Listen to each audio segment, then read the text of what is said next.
students, chemical properties of metals. The reactivity of metals depend upon its nature and reaction conditions. All metals combine with oxygen to form metal oxides. Magnesium does not react with oxygen at room temperature. On heating in oxygen or air, magnesium burns with a bright white light to give magnesium oxide white powder. Students, this is the chemical reaction. Let's demonstrate it through the video.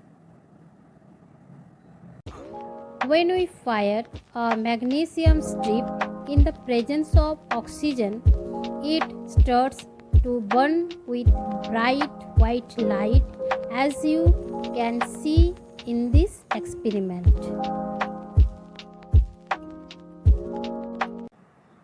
Now students, I am going to discuss here some important points on oxides of metals. Oxides of metals such as sodium, potassium, calcium, magnesium are basic in nature. The oxides of metals such as aluminium, zinc show both acidic as well as basic character. Solutions of metal oxides in water turns red litmus blue and colorless phenolphthalein to pink. We will demonstrate these reactions through the video. After adding few drops of sodium hydroxide on red litmus paper, it can be seen that the paper turns into blue.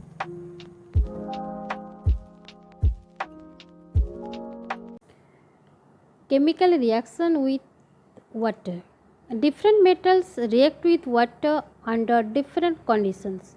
Some metals react with cold water, whereas some other metals react only with hot water or steam at red heat. Sodium and potassium metals are so highly reactive that they catch fire on coming in contact with water. Therefore, they are stored under kerosene. Magnesium does not react with cold water but reacts on heating.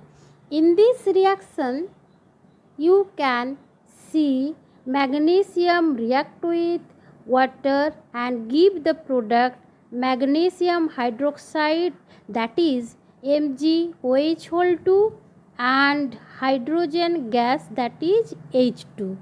Now demonstrate this reaction through a video. At room temperature, magnesium does not react with water, but on heating, the solution will turn purple due to the formation of magnesium hydroxide.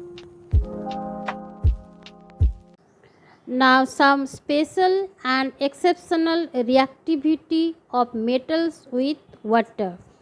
Zinc reacts with boiling water and iron reacts with steam, as it is very less reactive. Metals like copper, silver, gold, platinum, mercury do not react with water. This is the reactivity series of some common metals. In this reactivity series, metals are arranged in descending order according to their reactivity nature towards other elements or compounds. Upper element from potassium to lead are considered highly reactive metal, whereas lower elements from copper to platinum are less reactive, even lesser reactive than hydrogen. In a reaction, the highly reactive metal will always displace the less reactive metal from salt solution. Now next topic, the reaction of metals with acids. Metals react with dilute hydrochloric acid to give out metal chloride and hydrogen gas.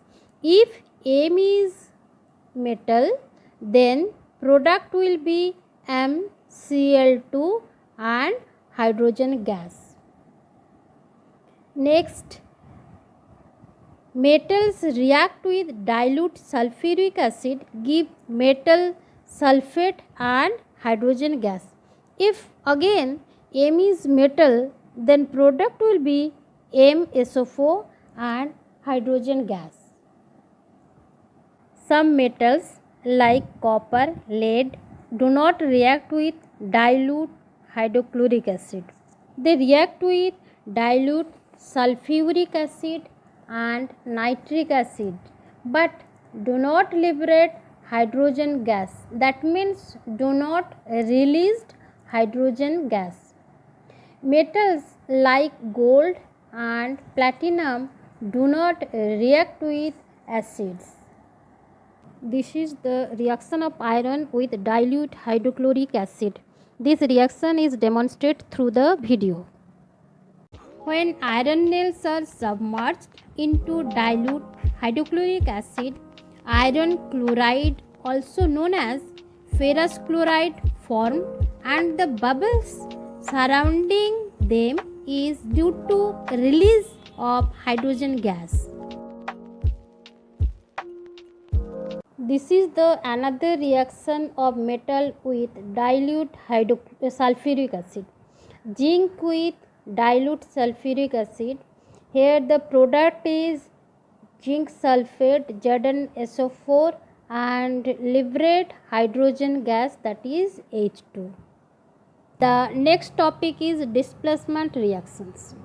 A reaction in which a more reactive metal displaces a lesser reactive metal from the aqueous solution of its salt is called displacement reaction. Let's take an example through a question. What will happen if a coin copper is kept immersed in a solution of silver nitrate? Let's demonstrate the reaction through a video. On a coin of copper, we pour some silver nitrate. After some time, glimpse of copper nitrate, that is black colored spot, is being visible. This shiny precipitation on the edge of coin is of silver.